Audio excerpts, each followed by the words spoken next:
안녕하십니까? 구독자 여러분. 오늘은 스티븐 스미스의 저서 정치철학 역사적 소개에 대해서 자세하게 살펴보는 시간을 가지겠습니다.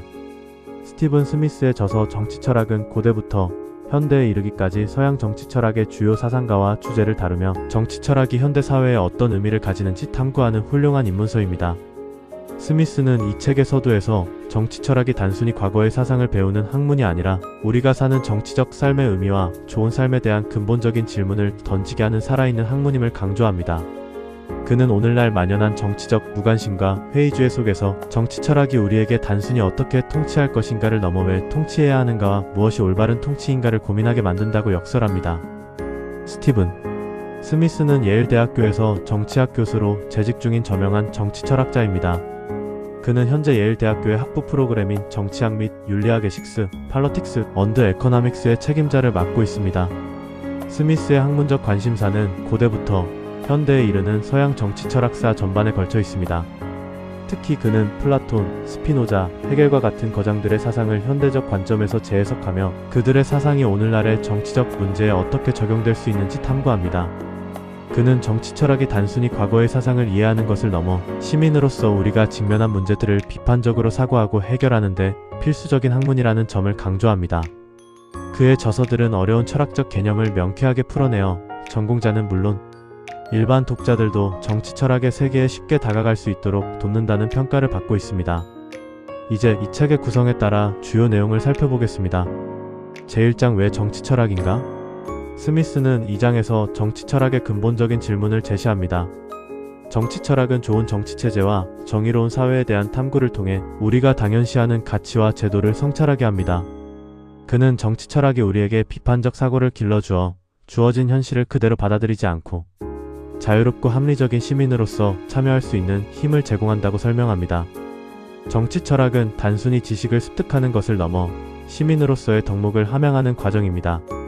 제2장 안티고네와 갈등의 정치학 소포클레스의 비극 안티고네를 분석하며 시민의 의무와 양심 사이의 비극적 갈등을 탐구합니다. 소포클레스의 비극 안티고네는 오이디푸스 왕의 딸 안티고네와 테베의 왕 크레온 사이의 비극적 충돌을 다룹니다. 안티고네의 두 오빠가 왕위를 놓고 싸우다 둘 다 죽자 크레온은 반역자인 폴리네이케스의 시신을 매장하지 못하도록 법으로 금지합니다.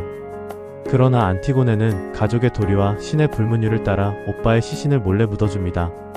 이 사실을 알게 된 크레온은 그녀의 행동을 반역으로 규정하고 사형을 선고합니다. 안티고네는 스스로 목숨을 끊고 이로 인해 크레온의 아들과 왕비까지 죽음에 이르게 됩니다. 결국 크레온은 모든 것을 잃고 파멸하게 됩니다.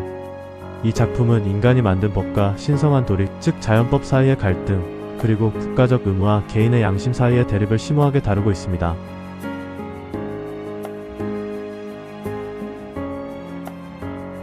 제3장 소크라테스와 성찰하는 삶 스미스는 소크라테스의 삶과 죽음을 통해 성찰하는 삶의 가치를 논합니다. 소크라테스는 성찰하지 않는 삶은 살 가치가 없다고 선언하며 끊임없는 대화와 질문을 통해 아테네 시민들의 무지와 위선을 드러냈습니다. 그는 정치적 권력에 굴복하기보다 진리와 정의를 추구하며 톡배를 마셨습니다. 스미스는 소크라테스가 보여준 용기와 지적, 정직성이 민주주의 사회에서 비판적 시민이 가져야 할 가장 중요한 태도임을 강조합니다. 제4장 플라톤의 정의와 인간선 플라톤의 국가론은 정의로운 국가와 정의로운 개인의 관계를 체계적으로 탐구합니다. 플라톤은 국가를 인간의 영혼과 동일시하여 이성, 기계, 욕망에 해당하는 통치자, 수호자, 생산자 각 계층이 각자의 덕목을 발휘할 때 정의로운 국가가 실현된다고 보았습니다. 스미스는 플라톤이 제시한 철인왕의 개념을 통해 무지한 대중의 통치 대신 지혜로운 소수가 다스리는 이상적인 정치체제를 꿈꾸었음을 설명합니다. 제5장 아리스토텔레스의 체제 정치학 아리스토텔레스는 인간을 폴리스적 동물, 즉 정치적 동물로 정의하며 인간은 국가, 즉 폴리스 안에서만 덕을 함양하고 행복한 삶을 살 수 있다고 주장했습니다. 스미스는 아리스토텔레스가 수많은 국가의 헌법을 연구하여 군주정, 귀족정, 민주정 등 다양한 정치체제를 분류하고 각 체제의 장단점을 분석한 점을 강조합니다. 아리스토텔레스는 중산층이 주도하는 폴리테이아, 즉 혼합정을 이상적인 체제로 제시하며 현실적인 정치적 삶의 균형과 안정의 중요성을 역설했습니다. 제6장 성서의 정치학 스미스는 성서에 담긴 정치적 의미를 분석합니다. 그는 구약성서의 신정체제와 예언자들의 정치적 비판을 통해 종교적 권위와 세속적 권력 사이의 갈등을 조명합니다. 신약성서에서는 하느님의 것은 하느님에게, 카이사르의 것은 카이사르에게라는 예수의 말씀이 보여주듯이 종교와 정치가 분리되어야 한다는 근대적 개념의 맹아를 발견합니다. 이는 마태복음 22장 21절, 마가복음 12장 17절, 그리고 누가복음 20장 25절에서 언급되는 구절으로 국가의 법과 질서를 존중하면서도 동시에 하느님에 대한 궁극적인 순종과 믿음을 강조한 의미라고 할 수 있을 것입니다. 이 장은 서양 정치 철학에서 종교가 지대한 영향을 미쳤음을 보여준 것입니다. 제7장 마키아벨리와 정치적 건축술. 니콜로 마키아벨리는 정치와 도덕의 분리를 선언하며 이상주의적 정치 철학에 도전했습니다. 그의 군주로는 권력을 획득하고 유지하기 위한 냉혹한 현실주의적 기술을 제시합니다. 스미스는 마키아벨리가 덕의 개념을 정치적 성공 능력으로 재정의하고 군주에게는 때로 사자처럼 용맹하고 여우처럼 교활해야 한다고 가르침으로써 근대 정치의 새로운 장을 열었다고 설명합니다. 제8장 홉스의 새로운 정치학. 토머스 홉스는 사회계 양론을 통해 정치적 정당성의 근거를 제시합니다. 그는 인간이 자연 상태에서 이기적이고 폭력적이며 만인에 대한 투쟁을 벌인다고 보았습니다. 이러한 혼란을 피하기 위해 사람들은 자유를 포기하고 강력한 리바이어던, 즉 국가에게 절대적 권력을 부여하는 계약을 맺습니다. 스미스는 홉스가 제시한 절대 주권의 개념이 국가의 질서와 안정을 최우선으로 여겼음을 설명합니다. 제9장 로크와 입헌 정부의 기술.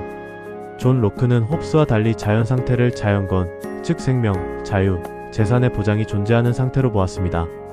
그는 정부의 주된 역할이 바로 이러한 자연권을 보호하는 데 있다고 주장했습니다. 스미스는 로크의 사상이 제한된 정부와 입헌 정부의 개념을 탄생시켰으며 이는 현대 자유민주주의와 자본주의의 사상적 토대가 되었음을 강조합니다. 그는 국민의 동의가 통치의 정당성을 부여한다고 보았습니다. 제10장 루소 문명과 문명의 불만. 장 자크 루소는 문명이 인간의 본래적 순수성을 오염시켰다고 주장하며 불평등과 소외를 낳았다고 비판합니다.